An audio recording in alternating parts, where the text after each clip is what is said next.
This episode is all about Q. Well, not that goofy guy on Star Trek MG. The anomaly, my ship, my crew. I suppose you're worried about your fish, too. I'll be telling you everything there is to know about smoked meat barbecue. At least as much as I know about it. This is our review of barbecue. Here in the U.S., it's barbecue, or down under, it's Barbie, and in South Africa, it's braai. That's just not right. All this comes from the Spanish word barbacoa. Back then, they had pork, but no really good beer, so it was hard to get a party together. Barbecue is a meat usually cooked outside on a grill, a pit, or smoker, or anything else that's hot enough. It's a fully activated phaser bank. Another important factor is the smoke from the wood, and it gives you that distinctive flavor.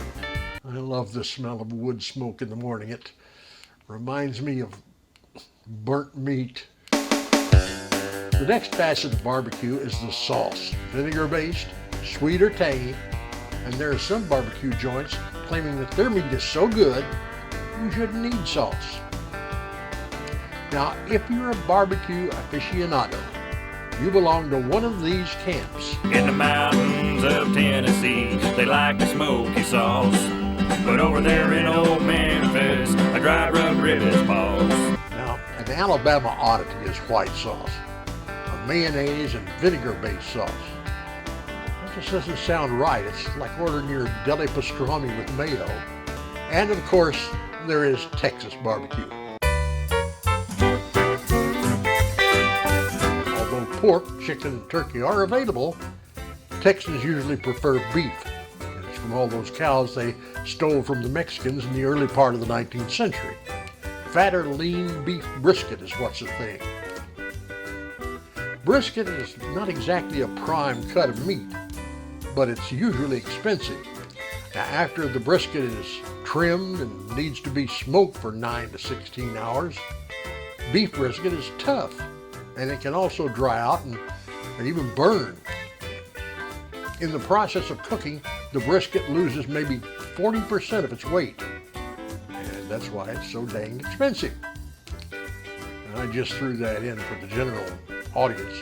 I don't usually eat brisket, even though I live in Texas. Now, like everything else, Texas must go big or go home. So there are 4 distinct styles of Texas barbecue. East Texas, the style of meat is slowly cooked to the point where it's falling off the bone. Now in Central Texas, the meat is typically rubbed with only salt and black pepper. Now West Texas style meat is cooked over direct heat from mesquite wood in a method similar to grilling. And there is South Texas cooking. This meat is usually drenched with a thick molasses sauce, and it keeps the meat moist after cooking. Everything seems to be regional in Texas. I expect that in the town of Guerrero, Texas, population 6, there are upper, lower, and south styles of barbecue. The Texas town of Guerrero, by the way, is in Jim Hogg County, and that's about right here. The county seat is Hebronville, population 4,626, and it has its own barbecue reputation. Avila's, La Estacion, and Sucasa, next to the Pizza Inn. They're the big players there. Now, not to slight the Germans and the Czechs, sausage is a staple of barbecue, and Slobodcheks is the sham. Now, all this talking about smoked meat has probably made you hungry for some barbecue. Now, there are only 2 rules of how to pick a barbecue joint. First, never pick a restaurant that is close to an interstate highway. And second, stay away from barbecue places that feature signs. Now, I wanted to end this episode with a list of the best barbecue restaurants in the country. And the lists that I found were all over the place. So here are my personal picks. Coming in at number 3, Sonny's Barbecue. I first ran into this place in North Florida. Great food and a family atmosphere. At number 2 is Old South in Valdosta, Georgia. It's off the beaten track, but has some great fried corn on the cob and Brunswick stew.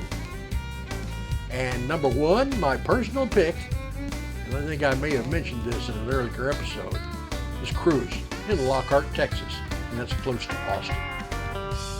This place is a smoke-filled cathedral, and the owner lets you know that their stuff is the best. Your food is served on butcher paper with no forks, knives, or spoons, and it adheres to the prime rules of picking a barbecue restaurant. Well, they do offer sides, but they don't feature. You have to go into another room.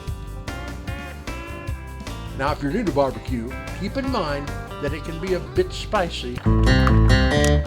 Well, that's my barbecue episode. I hope you enjoyed it, and I urge you to get some smoke inside as soon as possible.